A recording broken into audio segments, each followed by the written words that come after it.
Today is going to be just about what type of mindset that you're going to need to have just to be successful in basketball, right? This is going to be a real insight of what coaches want to see from a player, right? Well, from my personal experience, when I coached, I always say that I'd rather take a kid who's confident and aggressive over somebody who's talented and unsure of himself, right? Because the confident, aggressive kid is going to go out there and make all the risky plays that may even end up being successful, but they're going to believe in themselves enough to try new things and to be effective on the court, whether they make the right play or wrong play. They're going to try things, right? But the talented kid who's not sure about himself, he might have the skills over the aggressive kid. However, he's going to be second guessing himself. He's not taking open shots. He's not making open drives. He's not being aggressive enough. So if you have a choice, right, always think aggressiveness. Always think, how can I be more aggressive? How can I make the right play, right? Don't worry about making mistakes too much. Don't think, second guess yourself. Go out there, play freely, play aggressive. That's what coaches want to see. They don't want to see somebody who's timid and making mistakes, because when you're scared on the court, everyone can see it, not just the coach, your teammates, the crowds, even your parents. So you have a choice to be aggressive or unsure. Try the aggressive route.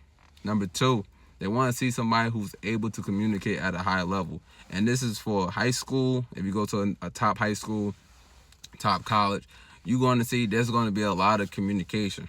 So if you're in the habit of not saying nothing, it's going to affect the whole team's chemistry, especially my guards. If you run the point guard, you have to talk. You have to be communicating.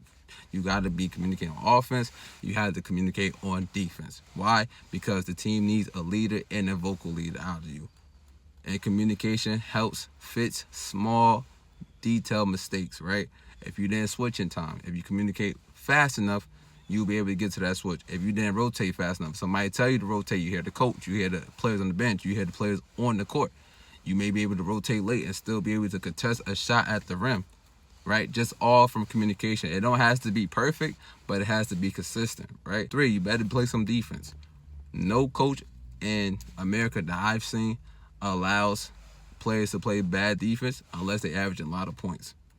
And that's not the case for a lot of people, because people that average a lot of points are special offensive talent, right? However, those exceptions, for the majority of hoopers, you have to play defense to stay on the court. I don't care what level you are. You could be in middle school, you could be in high school, college, pros, whatever it might be. If your team is somewhat good, have other players, and you cannot guard, I guarantee you will be on the bench. So start taking some pride, and you need to get in the gym, do some defensive drills. I'm talking about full court one-on-ones. I'm talking about shuffle slides with resistant bands to speed up your lateral quickness.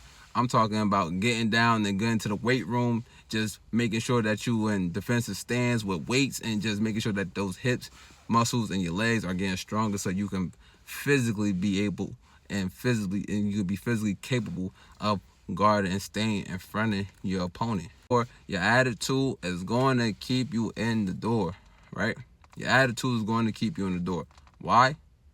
Because people want to be around good people. So on any level, that goes from friendships, family, teams, work, business.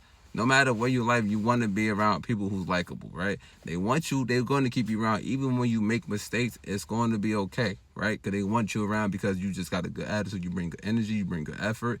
So they can advocate to keep you on the team. Whether you're a felon, they can get you the extra help. They want, like, coaches wouldn't mind going the extra mile for somebody who's likable, who's bring energy, all that. It's the people who think they're bigger than the program. And once you start thinking you're bigger than the program, I've seen a lot of stories where people were great. People were great basketball players, great hoopers, amazing. Can score out the window, can guard anybody in the gym, can jump out the gym. And it just didn't last because their attitude could not keep them in the door. And you know what a lot of people do after that? They go home and they don't go back to the situation. Some people don't never come back to college. Some people don't never come back to high school sports just because their attitude and decisions they make while they're on the team. So keep a good attitude at all times, right? Never think you're bigger than the program. That's all I had to say for you guys today, just give you guys some game. Go out there, always compete, be aggressive, have a good attitude, communicate, and just a bonus, just be yourself. Right? You don't gotta be nobody else. You don't gotta live up to nobody's expectations. As long as you make yourself proud and you better than the person you was yesterday, that's all that matters. All right.